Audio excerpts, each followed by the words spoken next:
Усім прывітанне яшчэ раз, з вами па-ранейшаму Зміцер Лукашук, і мы працягваем абмяркоўваць падзеі ў Беларусі і за яе межамі. І працягнем мы сённяшняе наша абмеркаванне з маім чарговым госцем. Я вельмі рады вітаць у нашай студыі Еўрарадыё ў Варшаве былога лідара руху за свабоду, экс-кандыдата ў прэзідэнты 2006 года, палітыка, навукоўца, ну, ввогуле, выдатнага человека Александра Миленкевича. Добрый день, спадар Александр. Добрый день. Я думаю, что я больше громадский дзеяч, так праз жыццё. Я и политиком стал с громадского сектору, а зараз вернулся до адукации, и думаю, что я такі громадский. Дарэчы, я вось не ведаў, ці варта узгадываць тему адукацыі. Вы ж все ж таки заснавальнік ці сузаснавальнік універсітэта беларускага. Да, я называется Вольны беларускі універсітэт, але трэба разумець, што там не будзе бакалаўрыята, там не будзе магістэркі. У нас такія курсы, якія дапамагаюць людзям вучыцца праз усё жыццё. І перш за ўсё пасля дыпломныя. І мэта наша стварыць такую шырокую платформу інклюзіўную для беларускіх курсаў самых розных еўрапейскага зместу. І курсы, якія дазволілі падрыхтаваць шырокую групу рэфарматараў для Беларусі. Вось много ёсць і тут у Варшаве, і ў іншых гарадах і Беларусі. Людзей, якія трохі маглі прыспрыяць рэформам, але нам важна іх прафесійна падрыхтаваць. І вот такая мэта на гэтым этапе на много гадоў у нас ёсць. Ну, калі ўжо можна записывацца будзе? А вот ведаеце, вы уже профукали, тому что першы курс, ён у нас называется Global Mini MBA, мы уже заканчиваем, и ён робіцца як не дзіўна на Беларусі. Вот кажа, што на Беларусі немагчыма працаваць, там усё вот знішчана і тра-та-та. Не, можна, некаторыя рэчы можна паспяхова рабіць. Гэта курс для прадпрымальнікаў, малага сярэдняга бізнесу, і на яго пазапісвалася немало людзей, а робіць з намі яго Лодзінскі універсітэт, які 20 гадоў займаецца дыстанцыйным навучаннем па MBA. Амерыканцы з імі працуюць вельмі шчыльна, это было яшчэ, как Салідарнасць перамагла. Вот такие у нас партнеры, это самые розныя універсітэты, у тым ліку мы ганарымся эстонскі універсітэт в Таллине. Ну, вядома, эстонцы, цифровізацыя, яны наперадзе планеты ўсей, ну, як мінімум у Еўропе самыя-самыя. Да, вось дзе сапраўдная IT-краіна. Ведаеце, вот так здарылася калісьці, што прыйшоў да прэзідэнцтва такі спадар Ільвіс. Ён, калі прыехаў у Эстонію з эміграцыі з Злучаных Штатаў, ён па-эстонску не вельмі гаварыў. Я яго ведаю добра яшчэ з часоў Еўрапарламента, где у меня было много сустрэчаў, ён тады был депутатом, а потом стал президентом. И он сказал, что вот хотел бы зрабіць для Эстонии своим выборцам вот такую, хочу такую лічбавую Украину зрабіць. И все вот успрынялі гэту ідэю і зрабілі. Фіны дапамагалі, потом так. І вот Эстонія сапраўды краіна, і не толькі ў адукацыі. Але яны на пачатку сказалі, што калі рабіць рэформы, іх трэба пачынаць з адукацыі. А калі змяняць штосьці ў адукацыі, то патрэбна цифровізацыя адукацыі. Вот так сталася з Эстоніяй. Ну, бачыце, чалавек слова сказаў, хочу зрабіць, зрабіў. Лукашенко тоже чалавек слова. Сказаў, хочу вернуть у СССР, вернул. Вернул, і нават мы не думалі, што такі да сталінскіх часоў ён дабярэцца. Таму што у нас сапраўды страшэнныя рэпрэсіі, сапраўдны тэрор. І я калісьці спрачаўся з дыпламатамі вядомымі, польскімі, я казаў, што дайце, у нас вот такі военны стан, як у вас было ў 80-х годах. А яны мяне папереджвалі, не, у вас вось-вось будзе сталінскі час. Яны аказаліся, маюць рацыю. Спадар Александр, давайте да таких актуальных падзеяў, і я тут, так бы мовіць, адразу быка за рогі, зубра за рогі, уже скажем так, що ж таки зубр беларускай палітыкі. У сваім нядаўнім інтэрв'ю вы на пытанне, якім вы бачыце будучае Беларусі ў сярэднестатыстычнай перспектыве, сказалі, не магу адказаць, вот, што можа здарыцца, але на 100% перакананы, што мы адстаім сваю незалежнасць і што будзе дэмакратыя. Такі вот хада гісторыі такая. Тым не менш, калі паглядзець на і паслухаць словы таго ж самага Макея, які заявіў, што вот калі тут санкцыі не спыняцца, то незалежнасці засталося на 3 дні, так вот умоўна кажучы, што гатовы аддаць гэтую незалежнасць Расіі, каб толькі захаваць статус-кво беларускага рэжыма, то ці засталася ў вас гэтая 100% упэўненасць?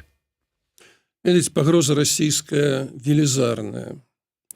Расія ніколі не зменіць сваю палітыку сённяшнюю адбудовы імперыі, пакуль там будзе у Крэмлі сядзець Пуцін. У нас, як та і ў апазіцыі, да ўвогуле і сярод экспертаў, не вельмі прынята. Некаторыя лічаць, што это моветон такой, вот как ты пачынаеш зноў пра Расію, праз пагрозы суверэнітэту, і ўсё. Все кажуць збольшага, што вот у нас унутры праблема, а тая так, у іх сваіх хапае. Неправда. Расія заўсёды мела такую жаданне утрымаць Беларусь. Ведаеце, чаму, перш за ўсё? Таму што як Украіна адышла назаўсёды, таму што Украіна хаця бы дзякуючы сваёй ідэнтычнасці, якая пастала на нашых вачах, ніколі не аддасць суверэнітэт, незалежнасць. Яны будуць змагацца да апошняга. У нас яшчэ такой ідэнтычнасці няма. Но Макей правильно кажа, да, Расія можа спрабаваць, яна і спрабуе. Я не думаю, што Расія паўторыць крымскі сцэнар, таму што ёй недавно было пацверджана Байденам, будзе вельмі каштоўна, гэта дорага гэта будзе рабіць. Можна ж паўзучую рабіць анексію, што яны і робяць. Вот это вось поле выжжанай землі, вот глядзіце. Вы, Еўрарадыё, якое працавала ў Менску, вы зараз тут. Знішчаны медыа, самыя вядомыя, знішчаны НЖО, партыі, папросту такая выжжаная землі. А для чаго это робіцца? Пуціну вельмі патрэбны транзіт. Ён не будзе тут штосьці рабіць, калі не будзе упэўнены, што зробяць па свайму сцэнару. І Макей гэта таксама ведае. Але пытанне, а хто вінаваты? Што толькі Крэмль, толькі Пуцін са сваёй палітыкай? Вінавата перш за ўсё беларуская ўлада. Яна давела да такога стану. Чаму эстонцы, маленькая краіна, как і Гродзенская вобласць? Чаму яны нам не думаюць пра тое, што суверэнітэт? Они баяцца Расіі. Я ж незалежная абсалютна краіна. Там няма этого страху. Таму Макей мусіць адказаць за тое, што яны давялі краіну да стану такой залежнасці ваеннай, эканамічнай, там, што все, фінансавай, банкавай сістэмы. І пагроза ёсць. Але я не думаю, што гэта вот так уже 100%. Калі было б 100%, нас бы просто давно долучылі якой-то обласцю, там, ці 6 областями. Не, гэта не так просто ўсё, бо Расія свае мае праблемы, і зараз няма часу так доўга про это рассказывать. Я толькі хочу сказаць, што незалежнасць Беларусі сапраўды вельмі важная і для Захаду, і асабліва для нас, але гэта незалежнасць краіны, якая ёсць краінай і дзяржавай. Вот ці мы ёсць дзяржавай? Вот давілі до такого стану, што дзяржава, якая парушае з раніцы да вечара законы, ці яна ёсць сапраўднай дзяржавай, цікавая як партнёр для Захаду. Яна сама несе небяспеку. Таму Макей правильно сказал, але адказваць трэба самой уладзе. І пагроза не такая 100%. Можем об этом яшчэ паговорыць. Спецыяльна, якія могуць быць сцэнары з Расіі. Вось, дарэчы, да. Некалькі пытанняў у мяне адразу ўзнікае, і сапраўды нагадваюць нашыя гледачы пра нядаўнюю размову маю ў панядзелак з Сергеем Чалым. Мы таксама закранулі з ім гэтую тэму, і ён тады сказаў, што вельмі важна у таких вот пытаннях, вот важно было б Макею таму задаць пытанне, калі ён сказаў, што вот там мы там ідзем там да страты незалежнасці, і задаць ему удакладняючае пытанне: як вы сабе гэта ўяўляеце? Вот якім чынам вот страта незалежнасці адбываецца? Там не было каму задаць Макею гэтае пытанне. Але як вам бачыцца? Таму што мы-то Макей зараз гаворыць не пра тое, што ай-яй-яй, пагроза незалежнасці, давайте ўсім светам, і мы тут сразам будзем яе ратаваць. Ён кажа пра тое, што калі вы тут санкцыі не спыніце свае, то мы пойдзем і панясем сваю незалежнасць на стол у Крамлю Пуціну пакладзем. Можа, цалкам і не пакладуць, таму што ж хочацца кіраваць самім, і невядома, ці іх не заменяць, калі будзе там сапраўднае далучэнне.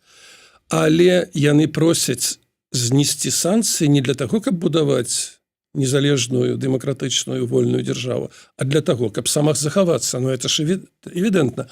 І таму, чаму Захад павінен захоўваць такую ўладу, якая проста ўсім як бельмо на глазу, на вачах. І таму я думаю, што не, адрадзіць тую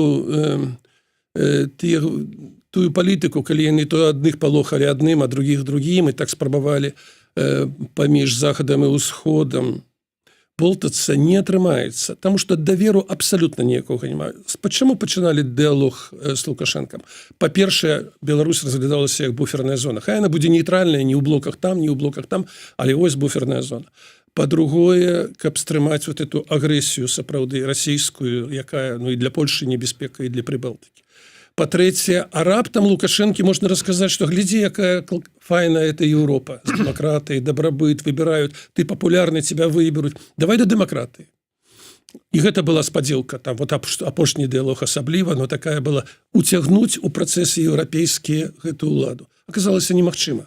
Натура савецкая. Ну, абсалютна. Сэрца, розум, адукацыя, погляд на свет. Это ўсё такое савецкае. А Захад гэта заўсёды вораг. Вот ён со сваім НАТО тут шчеміцца, хоча пад нас падбіць, забраць туды.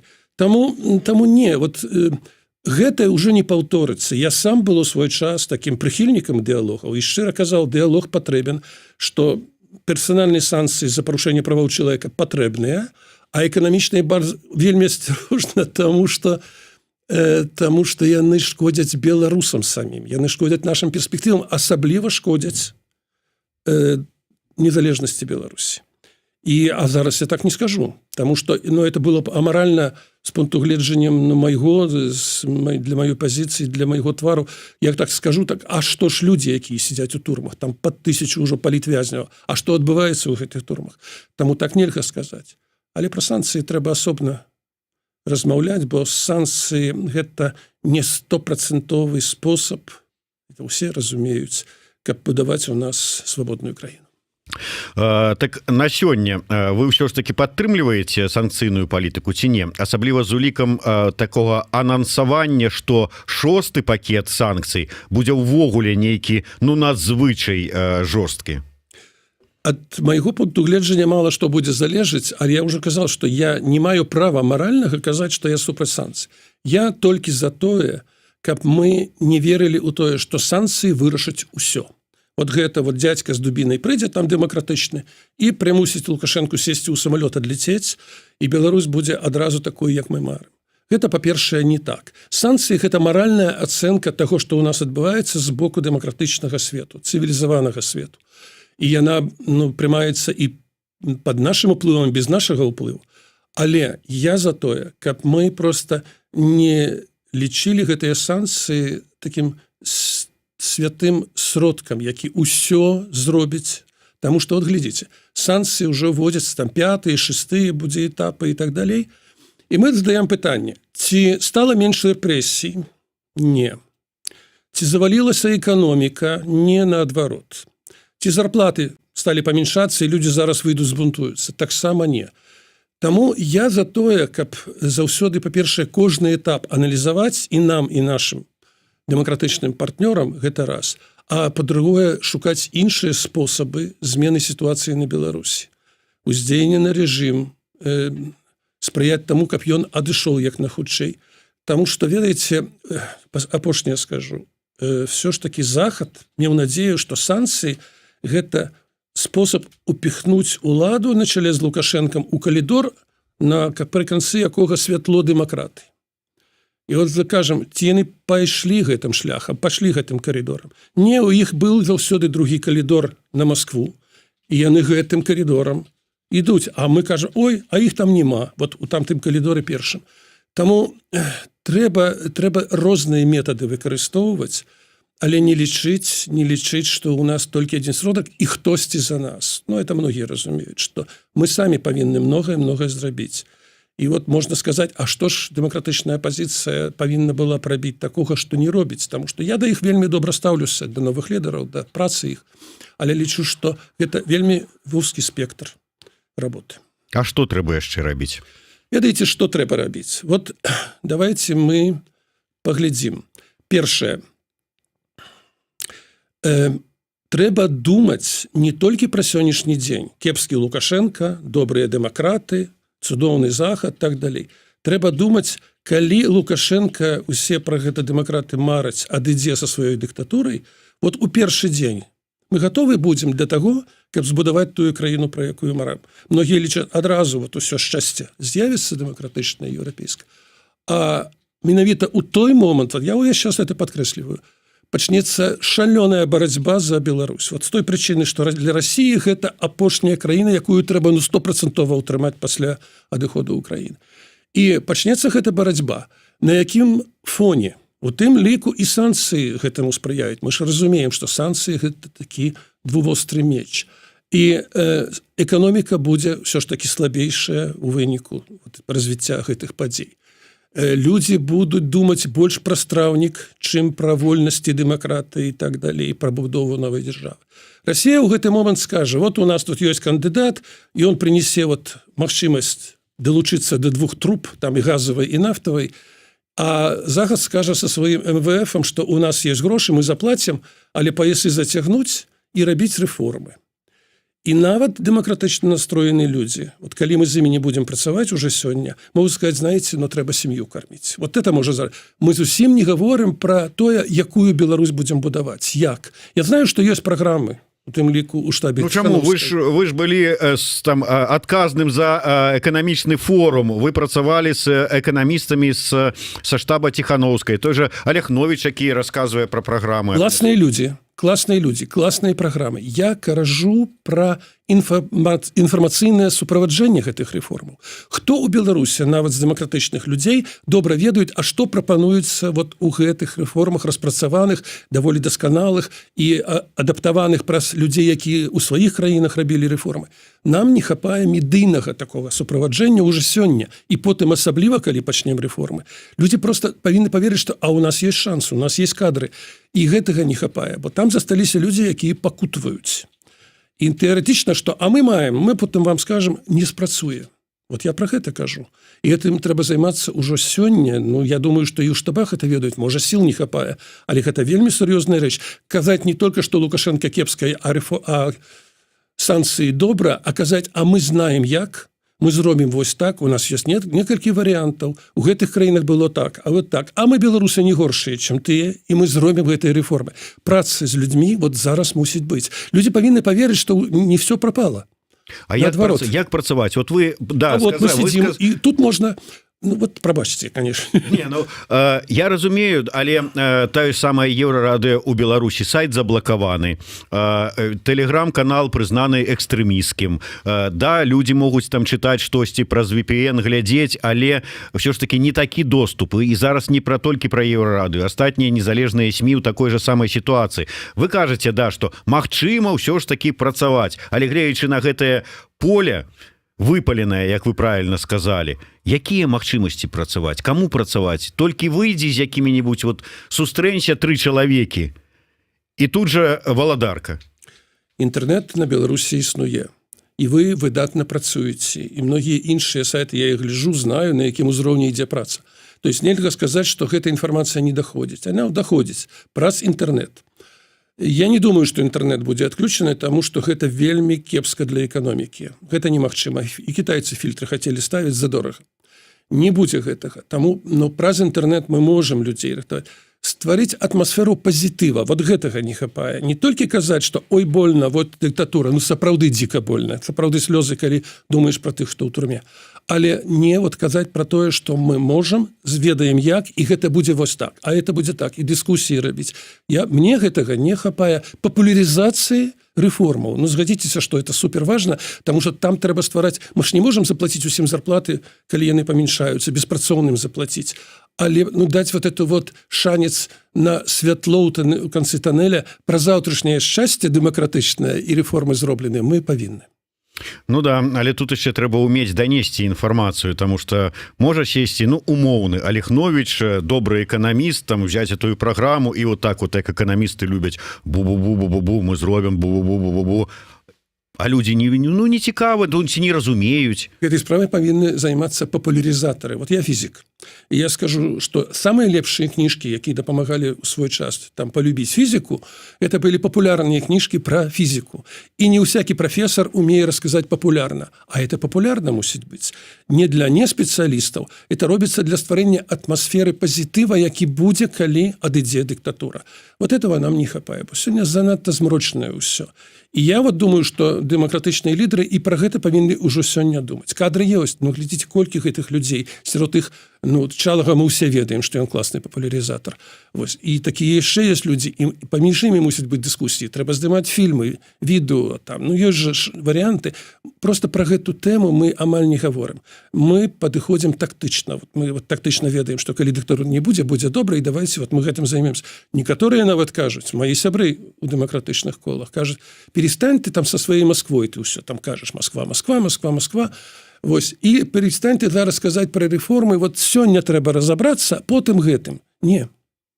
Трэба ўжо сёння пра гэта, таму што мы жывем же сёння і тут.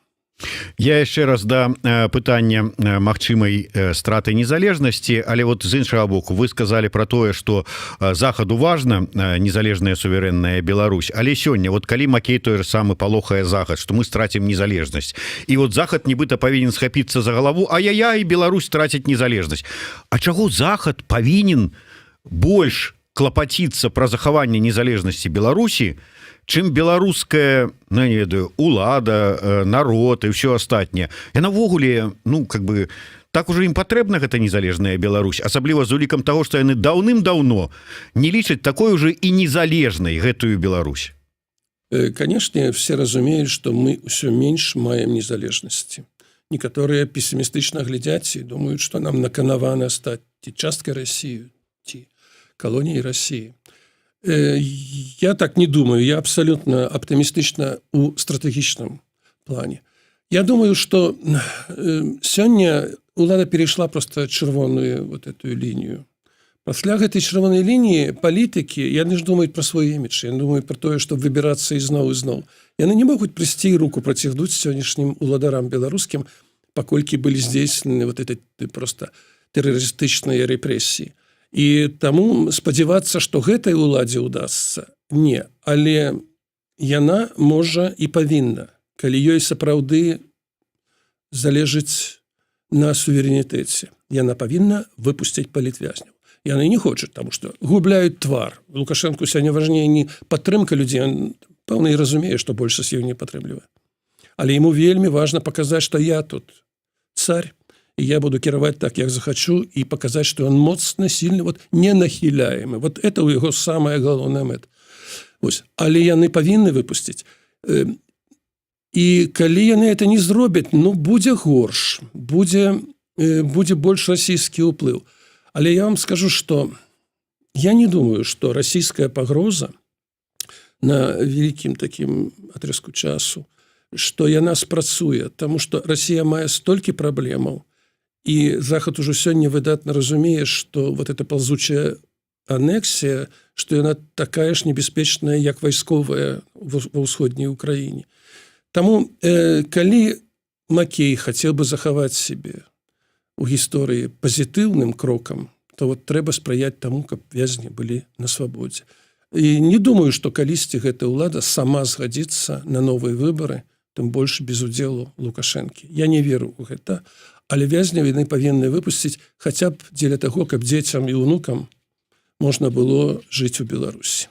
Калі сыходзіць з таго, што ўлада не пагодзіцца на новыя выбары, тым больш без удзела Лукашэнкі, ну і ввогуле свабодныя празрыстыя выбары, то ці не варта прыслухацца да меркавання Шрайбмана, Павла Мацукевіча, якія сказалі, што Захаду трэба, ну, адмовіцца ад гэтых патрабаванняў, з якімі зараз і Захад, і апазіцыя Ціхановская, Латушка пастаянна выступаюць.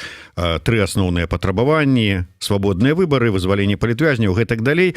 А пачаць весці такія кулуарныя, таемныя, сакрэтныя перамовы з рэжымам, адрынуўшы гэтыя патрабаванні, але за мэту паставіўшы вызваленне палітвязняў, ну і пачатак дыялогу. Я шчыра не веру за дыялог на тэрыторыі Беларусі з прадстаўнікамі рэжыму, хаця ў свой час лічыў, і, ну, это класіка, што тады рэвалюцыя паспяховая, калі раскалываецца ўлада. Частка за новыя афіцыйныя на афіцыйным узроўні дыпламатычныя каналы там я не ведаю там кіраўнік ЦРУ вот як казаў Чалы тэлефануе Лукашенку перамоўшчык вядомы які з Кадафі ў свой час перамовы вёў маеце на увазе пасярэднікі не сама Ціханаўская не сам Латушка пасярэднікі паміж Ціханаўскай Латушкай і Лукашенкам а менавіта перамовы захада і беларускага рэжыма. Кантроль Лукашэнкі быў заўсёды суперсур'ёзны, а зараз он абсалютны. Ва ўладзе людзі застрашаны так, як не застрашана грамадства наша, хаця яно баіцца.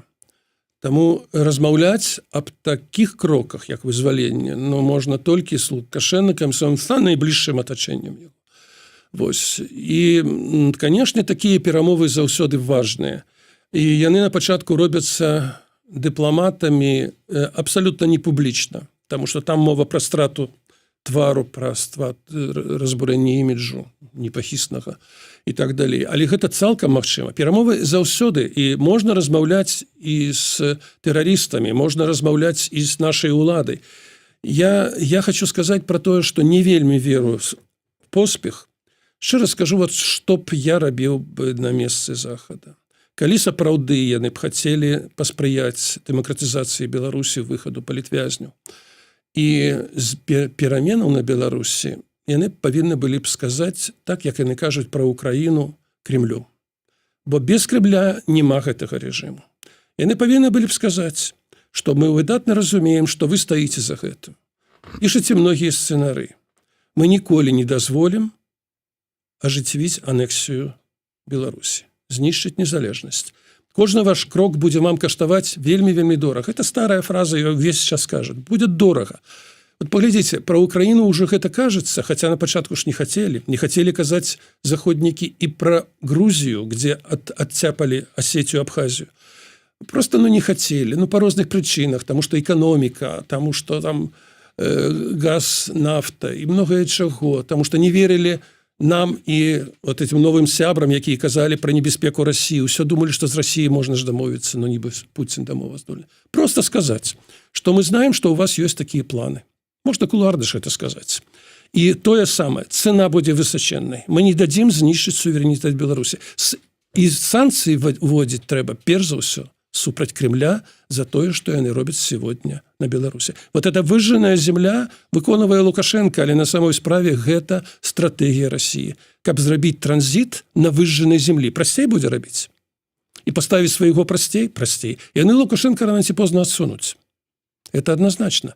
Толькі ён брудную працу ўсё зробіць, і Беларусь будзе безвольная, слабейшая. Вот это такая мэта ёсць. Я это знаю просто. І Захад мусіць казаць шчыра, вот можа Байден на гэта здольны, пра тое, што мы разумеем і пра Беларусь, і пра вашы планы на яе. Але ці пойдзе на гэта Захад? Все ж такі любыя санкцыі гэта страты фінансавыя абодвух бакоў. І калі у выпадку з Беларусю ўсё ж такі, это такі вось узровень, то ў выпадку з Расіяй гэта такі. І ці пойдзе Захад на гэта? Напэўна, там на Расіі, в Украіне, калі вот гэтыя тэндэнцыі былі, гэтыя вучэнні расійскія, то это была пагроза нават ядзернага канфлікту. Это ж вельмі сур'ёзна, таму што это пагроза той тэрыторыі, дзе НАТО сказала не. З Беларусі не зусім так. З Беларусі не гуляе такую стратэгічную, такую геапалітычную ролю, але Захад не заўсёды разумее, вот скажу вельмі важнае, не заўсёды разумее самой псіхалогіі Пуціна і Лукашенка, якія не разумеюць, што такое дыпламатыя, не разумеюць, што такое кампрамісы. Это для іх заўсёды слабасць. Слабакі, калі дыпламатыя і кампрамісы. Гэтыя людзі разумеюць толькі сілу. І Захад, калі хоча дамагчыся геапалітычнай раўнавагі, мусіць дэманстраваць сілу сваю. І калі сказал, то зрабіл. Санкцыі, конечно, б'юць і по Захаду, але не так, как описывая БТ. Они б'юць, но не настолькі, все-таки несуразмерной экономики абсолютно. І я думаю, что гэта цвёрдасць, разумение ситуации Захаду, уже пасля Грузии, пасля Украины, урэшце там и Молдовы, там, Приднестровье, ўсё это. Усё зразумела, якімі метадамі Москва працуе. Трэба спыніць гэтую палітыку і сказаць, што вы нічога не зможаце дамагчыся. І калі Захад гэта зробіць, вот на Украіне, я думаю, што ўжо гэта амаль дзейнічае. І на Беларусі, калі так будзе. Захад будзе ведаць, што калі вот они будуць рэалізоўваць тое, што зараз робяць з Лукашэнкам разам, пры яго свядомасці, несвядомасці, будзе кара. Вот гэта вельмі важна. Дарэчы, спадар Александр, да вас як да чалавека інтэлігентнага і адукаванага пытання. Вот калі вы сказалі пра тое, што у сталінскія часы звальваецца Беларусь, беларускі рэжым і ўсё астатняе, але калі паглядзець беларускае тэлебачанне, паслухаць гэтых вось ардэнаносных прапагандыстаў, якія там выступаюць, і месседж, які яны несуць, то мне такое адчуванне, што мы не ў сталінскія часы Савецкага Саюза звальваемся, а ў 33 год Германіі. Я думаю, одно і другое блізка. Сапраўды, у Германіі ўсё ж такі адрозненне было тое, што Гітлера падтрымлівала абсалютная большасць людзей. Яны паверылі у гэтага звышчалавека, яны паверылі, што не асобая нацыя. Все ж таки у нас і блізка такога няма. Даверу у ідэалогію ўлады, якой-то і няма па сутнасці. Няма, і падтрымка Лукашэнкі вельмі нізкая. Я зараз больш пра эту карычлівую афарбоўку, якая з'яўляецца ў гэтага рэжыма. Для мяне гэта просто такое тотальное беззаконне. Вот эта фраза Лукашэнкі, яна рэалізуецца, што не да законаў. Вот яна просто... Нема закона, нема канстытуцыі, можна рабіць што заўгодна з кожным. І гэта павінна стварыць тотальны страх, дзеля чаго это робіцца. Это помста раз, дэманстрацыя захаду, што мы ваших агентаў, раз вы нам санкцыі, а трэцяе страх, страх, страх. Но яны нагнетаюць страх. Сапраўды, у Беларусі людзям жыць страшна, нават тым, што абсалютна не заангажаваныя у грамадскую ці палітычную дзейнасць. Яны дамагаюцца гэтага. Толькі якая перспектыва? Ніводнай праблемы не вырашана. Ні эканамічная, ні сацыяльная, ні палітычная, ні ідэалагічная, нічога не вырашана. Колькі можа трымаць? Ва ўладзе, ведаць, няма людзей, якія это сфармулююць і данесуць да Лукашэнкі, а ён... Ну, такі, які ёсць. Лукашэнку данеслі он вынікі новага глобальнага, ён казаў, сацыялагічнага пытання, паводле якога там і падтрымка дзеючага рэжыма у беларусаў, увогуле настроі змяніліся, уся гэтая навалока апазіцыйная сышла тэлеграм-каналамі, накручаная ў галавах беларусаў, і ўсё будзе нармальна. Гэта сапраўды вось гэты пухір ці што гэта? Ці самі вераць? Гэта велізарная праблема нават не дыктатараў, а проста аўтарытарных кіраўнікоў в любых краінах. Таму што ён паступова адыходзіць ад рэальнага жыцця. Ён жыве ў сваім. Ён атачае себе пэўнай групай людзей. Гэтыя людзі зацікаўлены жыць побач з ім вечна. Ім цікава гэта жыццё. І тады яны несуць яму з раніцы тую інфармацыю, якая умацоўвае іх пазіцыі, яго пазіцыі. Ну, они хочуць самазахавацца. Ведаеце, Лукашенко шчыра казаў, што я не гляджу інтэрнэт. Я не ведаю, ці Коля даносіць яго інтэрнэтаўскія рэчы. Можа так, можа не. Але ён не чытае інтэрнэт. А што ён чытае? Вот як ён фармулюе для сябе, што адбываецца ў краіне. Ён просто з раніцы адкрывае папачкі, якія прыносяць чарговыя людзі. У асноўным это спецслужбы і даюць яму інфармацыю о том, што адбываецца ў краіне. Як вы думаеце, эта інфармацыя аб'ектыўная? І, конечно, калі б ён быў чалавек глыбокі, ён бы зразумеў, што гэта можа быць і хлусня, і як-то спрабаваў бы незалежна праверыць. У Акадэміі навук уже няма сацыялагічнага інстытута разбомблены. У яго была служба сацыялагічная таксама. То есть ён жыве ў сваім свеце, а гэты свет кажа, што был такі страшэнная змова супраць яго, супраць цудоўнай краіны, што ён збудаваў, просто хочуць нас захапіць, і гэтая змова рэалізоўвалася. І ён на ўсіх глядзіць амаль на ўсё грамадства, як на змоўшчыкаў. Вот такая ў яго карцінка, і ён сам вінаваты, што давёў краіну да кіравання такой асобай, як сам. Спадар Александр, мы шмат кажам про тое, што вот, ну, сыдзе Лукашенко, да, будуць цяжкасці, там, да, будуць праблемы, але гэта ўжо нейкі намёк на магчымасць змяніць. Але нават з сыходам Лукашэнкі, ці ёсць гарантыя, што дазволяць гэтую дэмакратыю? Не сакрэт, што вось гэтыя людзі, якія жывуць і кормяцца, якія добра жывуць, дзякуючы Лукашэнку, все гэтыя шэйманы, все гэтыя машынскія, Вітя Лукашенко, вся гэтая сям'я, з сыходам Лукашенко яны выдатна ведаюць, што яны ўсё гэта губляюць. Яны адпусцяць, нават адпусціўшы Лукашэнку, адпусцяць гэтую ўладу? пераняць уладу новаму беларускаму, беларускім, наверное, не хочется называть, но новаму кіраўніку Беларусі пасля Лукашэнкі з такімі паўнамоцтвамі і з такім характарам, з такімі здольнасцямі ўжо немагчыма. Просто Лукашенко быў у свой час вот этим папулістам, які спрацаваў, недоўга это было. Москва будзе ставіць свайго чалавека, і за тым, каго яны будуць ставіць, а яны все ж таки моцныя ўплывы маюць, будзе таксама партнёрам вот этая частка, якая хацела б самазахавацца пры новай прарасійскай уладзе.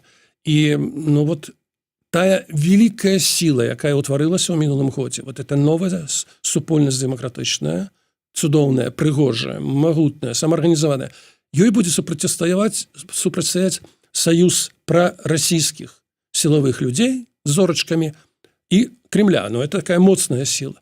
І яны будуць ставіць свайго чалавека. Можа, нават гэты чалавек і зробіць пэўныя недэмакратычныя, пэўныя эканамічныя рэформы. Можа палепшыць дзейнасць для бізнеса. Дэмакратычных умоваў не будзе, беларусізацыі не будзе, такая вот трошки змена, такая маленечкая лібералізацыя магчыма. Але гэта не шлях перспектыўны для Беларусі. Вот трэба ўсё зрабіць, каб мы былі мацнейшымі вот у гэтай новай сіле, якая ўтварылася, каб мы былі лепш арганізаванымі, каб мы умелі супрацоўнічаць, не гледзячы ні на што. Наша еднасць – гэта абсалютная каштоўнасць, такая самая, як незалежнасць. І я вельмі веру, што так і здарыцца. Почему Путін сёння не робіць змену Лукашэнкі, якога не любіць? Ён спалохаўся бела-чырвона-белага сцяга. Бо гэта быў сімвал незалежнасці, сімвал беларускасці. І ён гэтага спалохаўся, ён сёння яго баіцца. Але все ж таки мы сёння сіла, мы ніколі не былі такой сілай. Вот нам толькі трэба самаарганізавацца, слухаць адзін другога, адчуваць, у чым стратэгія, у чым тактыка, і спрабаваць будаваць новую Беларусь уже сёння. Што мы і робім? Просто шырэй глядзець і далей. На заканчэнне, ваш прагноз, рэформа Канстытуцыі, чым яна скончыцца? То есть, што мы будзем мець па выніку і тактыка альтэрнатывы апозіцыі на гэтыя выбары? Ці згодны вы з ёй? Грамадству яна абсалютна не цікава, і ўлады і не хоча, каб яна была цікава. Не паказалі нават, што яны там хочуць рабіць. Канешне, это спосаб самазахавання сённяшняй уладзе Лукашэнко. Які варыянт ён выбере? Невядома, там і Расія мае свае інтарэсы. Я думаю, што гэта будзе такое дзяжурнае, такое чарговае мерапрыемства улады самой для сябе. Лукашенко сам для сябе створыць чарговы варыянт Канстытуцыі, хаця можа захаваць і стары. Не ў гэтым шчасце наша дэмакратычная і пераменаў чакаць пасля такога рэферэндума абсалютна не варта. Згодны, на жаль. Дзякуй вялікі. Александр Меленкевич. Дзякуй. Зміцер Лукашук. Слухайце і глядзіце нас.